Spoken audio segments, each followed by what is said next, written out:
제157화 막아야 하지 않을까요? 미국 국가의전 3위의 낸시 펠로시 미 하원의장에 관해 여론이 뜨겁습니다. 결론만 짚고 보자면 아직도 윤통이 왜 적합한 의전을 준비하지 않았는지 혹은 못했는지 이해가 잘 가지 않아요. 우파의 이념 체계에서 미국은 엎드려야 할 대상까지는 아니더라도 죽을 때까지 고마워해야 할 우방국입니다. 그런 나라에서 서열 3위의 인사가 내한할 때는 그만한 예우가 뒤따르는 것이 앞뒤 재볼 것도 없이 무조건 옳아요. 글로벌 시대에서의 국가는 혼자로는 안보도 경제도 제대로 기능할 수 없기 때문에 국가 통수권자에게 있어 외교란 엄중하게 요구되는 덕목이며, 더군다나 내 나라로 외국 사절단이 방한하는 경우엔 말할 필요도 없어지는 거겠죠. 2008년 당시 이명박 대통령은 취임 후 처음으로 맞이하는 일주일의 휴가를 닷새로 줄였습니다.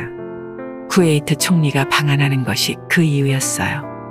이 전 대통령은 귀한 외국 손님을 기다리게 해서야 되겠느냐며 내 휴가를 줄여서라도 만나겠다고 전했습니다.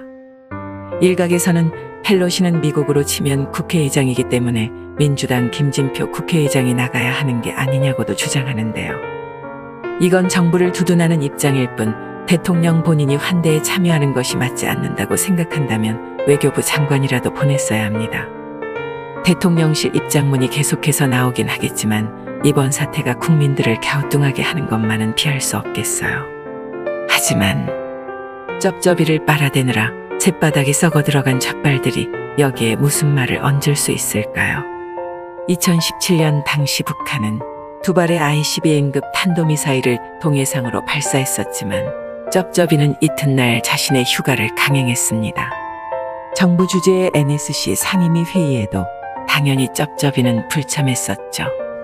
그때 이 미친 젖발들이 뭐라고 했습니까? 네 휴가라도 취소하겠냐? 대통령 권한인데 무슨 문제냐? 마치 내가 썩어 들어간 좀비처럼 무지성으로 쩝쩝이를 옹호했었잖아요. 반면 이번 윤통이 휴가 목적으로 제대로 살피지 못한 사안은 외교사절단에 대한 의전입니다. 다시 말씀드리지만 대통령도 아니고 부통령도 아닌 국가의전 3위의 서열이죠. 한간에는 윤통과 한동훈 장관을 두고 뻑하면 전임 정권과 비교한다며 성토한다지만 개인적으로는 저런 말들을 눈치 안 보고 해줄 때마다 얼마나 시원해지는지 모릅니다. 이명박근혜 탓으로 정권 내내 남탓만 하던 것들이 이제 와서 그런 탓을 하기도 쉽지 않겠죠. 더구나 전임 정권이 개판쳐서 이렇게 된 거다라는 저들의 변명과는 달리 우리는 이전에 그렇게 해오던 건데 그때는 가만히 있다가 왜 지금 와서 지랄이냐고 하는 주장이잖아요. 탓을 하는 것도 아니고 내로남불을 지적하는 건데 이게 왜 문제가 되는지 되묻고 싶습니다. 동지 여러분, 안팎으로 나라가 어수선하고 우리가 원했던 세상이 더디오는 것에 염증도 느끼실 거지만 우리는 이번 정권이 취임한 지 고작 석 달이 채 되지 않았다는 점을 상기하여 인내심을 가져야 합니다.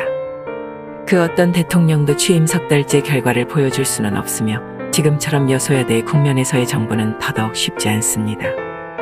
또한 현 정부는 전임 정부의 실책과 오랜 기간 동안 인과관계를 맺고 갈 수밖에 없으며 그래서 늘 비교선상에 놓는 것에 주저할 필요가 없습니다.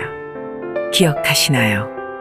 쩝쩝이는 취임 석 달째 적폐청산놀이에 빠져 무소불위의 검찰을 통해 칼을 휘둘러대고 공공부문 일자리를 대폭 늘려 취업계수를 조작하는 대국민우롱쇼에 빠져 살았죠. 개양아치가 대통령이 됐으면 또 어땠을까요? 비리에 연루된 측근들이 수사기관의 조사를 받을 때마다 여기저기서 곡소리가 났을 거고 정부를 향한 비판에는 그게 나와 무슨 상관이냐며 발뺌하지 않았을까요? 지금 대통령을 지키지 못하면 좌익 대한민국은 또다시 부활할 겁니다.